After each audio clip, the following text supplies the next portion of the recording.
irrigation aspiration is being done, and everything is possible easily. You have to go underneath the anterior capsule rim to remove all the capsule which is there in 360 degree. I use bimanual irrigation aspiration. IOL is implanted, and at the end, this was a case of uveitic cataract.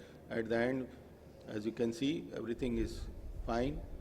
After sealing the capsule, we will be giving intravitreal triamcinolone injection at the end of the surgery to avoid post-operative reaction in the eye. This is another case. Similar way, I try this in all cases, but in this particular case, the pupil has not enlarged. After peeling the inflammatory or fibrinous membrane at the pupillary margin, the pupil is still not enlarged. So what we do is we fill the chamber with viscoelastic. Trypan blue dye has been used, and 4 iris hooks are placed at 4 sides through the paracentesis incision, and you can see diagonal diamond shaped opening is achieved. Then we can use pupil expanders. Various expanders are available to us. This is use of Malyugin ring, which after staining the capsule and filling the chamber with viscoelastic, this is a disposable ring which is available to us in our country also, and but one can use a couple of times.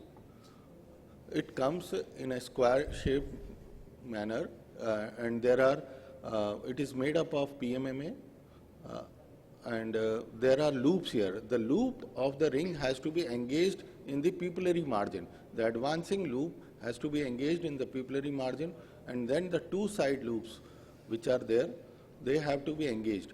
Throughout, our chamber should be filled with viscoelastic. That is very important. And viscoelastic which doesn't comes out easily like viscoat, so that will help us in maintaining the chamber and prevent us damaging the anterior capsule or the endothelium. The trailing haptic, the trailing part of this ring can be pushed inside, and with the help of a Sensky hook, fill the chamber with viscoelastic.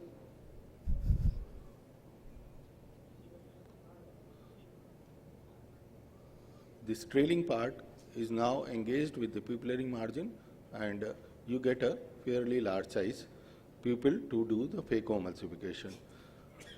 I will not focus on the phacoemulsification per se. Now another type of ring is also available. This gives a very good, a very large, almost 7 millimeter size, 8 millimeter size pupil extension, and it is similarly, it is loaded in the ring, and the ring is pushed inside. It's slightly bulky, as you can see, and the thickness is also more, but it can be, yeah. So please finish your time. Yeah. Thank you. So another last one case of intraoperative floppy iris syndrome. IFIS is the poor pupillary dilatation with billowing of flaccid iris stroma in response to normal irrigation.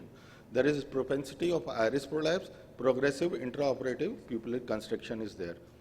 So this is the case which such cases can be completed by using the advanced machine wherein the IOP can be managed. In this particular case, we have used 40 intraocular pressure, and we are using here a B-hex ring or Bhattacharjie's ring to manage this case.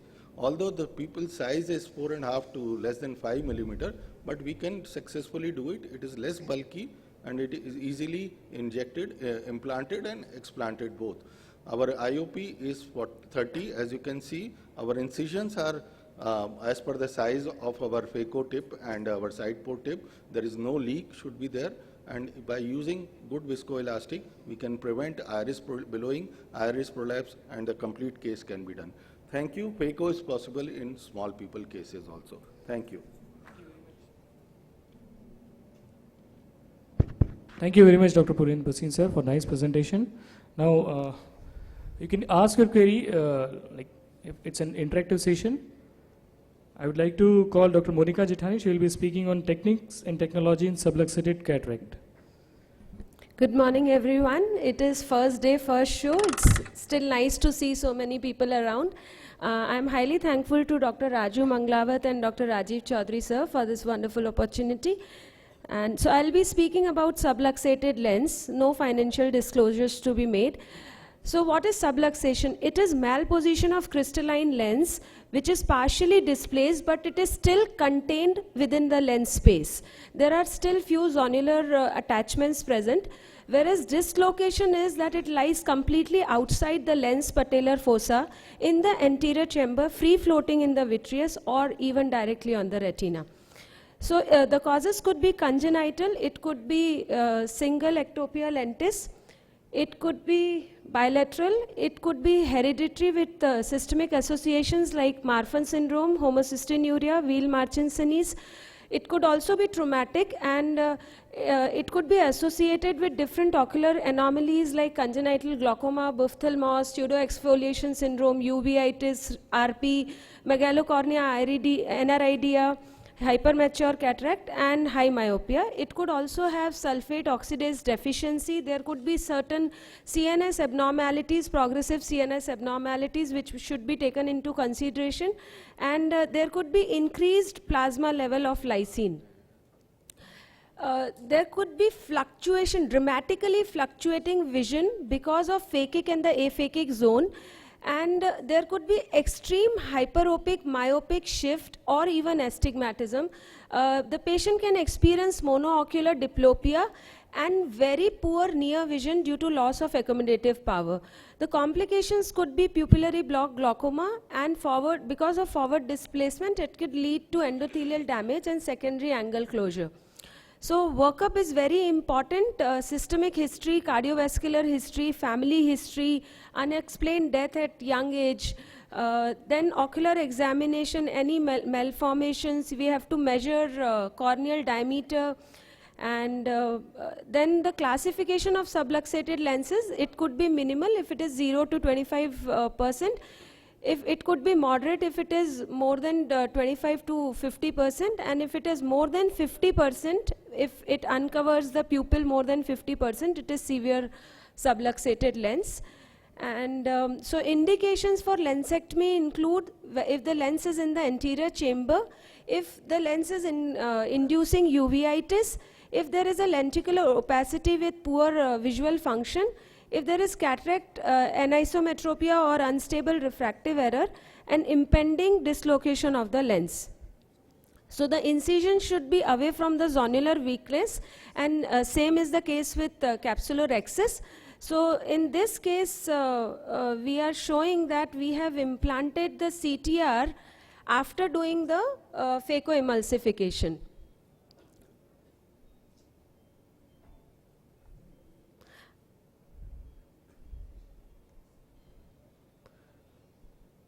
So once the Rhexis is over, we have used 2 capsular hooks. There is inferior subluxation in this case.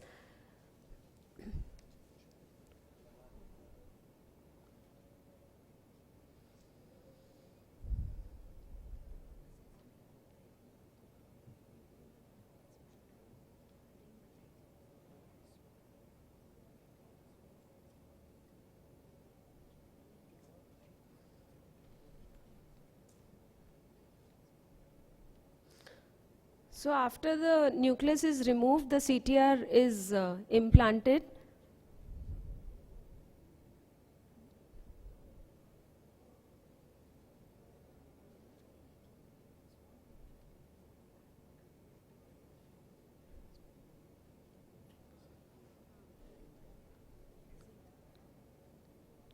And the IOL is implanted into the bag. So we go to the next case, which is capsular tension ring placement before the nucleus is removed.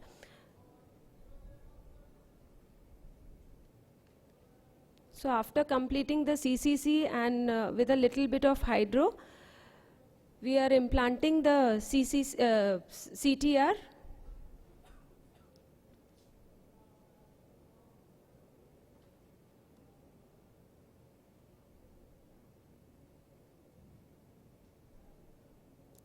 It's pushed inside with a Sinskey hook. So this is an interesting case. It is a case, a pediatric cataract case. I'm thankful to Dr. Jitendra Jethani for this video. So once the Rhexis is completed, the CTR is implanted, and what was done in this case was, because when the first Rhexis was done, it was eccentric. So after implanting the CTR, once the Rhexis comes into the center, a double Rhexis was done, because it was coming in the pupillary margin. So a double Rhexis was done. As you can see, we are now enlarging the Rhexis which was already done.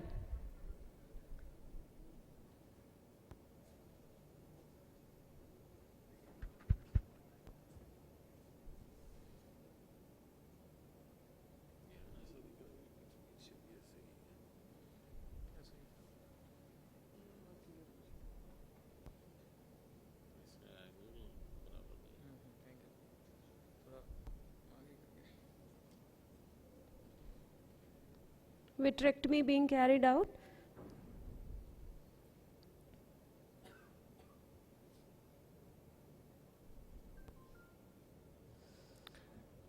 Now this is another interesting case. In this we did lensectomy with iris claw lens insertion.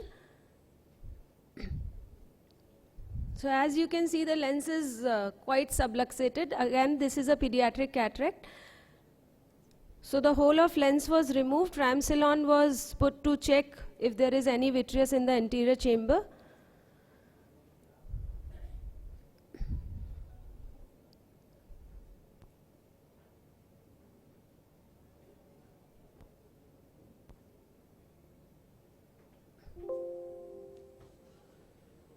So this is anyways the last case. This is just to show how iris fixated lens was inserted in a case of subluxated lens. And it gives wonderful results. The results of iris fixated lenses are really nice. So to end up my talk, I would be saying that choice of surgery depends on the severity of subluxation. If it is superior and up to 4 clock hours, the first choice is CTR with IOL implantation. The second could be IOL implantation with haptics being used to stretch the back. If it is inferior, again CTR with IOL implantation. If it is more than 3 to 6 clock hours, modified CTR with single loop. If it is even 6 to 9 clock hours, then CTR with a double loop and IOL implantation. If there is more than 9 clock hours or generalized weakness of the zonules, then we should go for an intracapsular cataract extraction with scleral fixated IOL or iris fixated IOL or an anterior chamber IOL. Thank you so much. Thank you, Dr.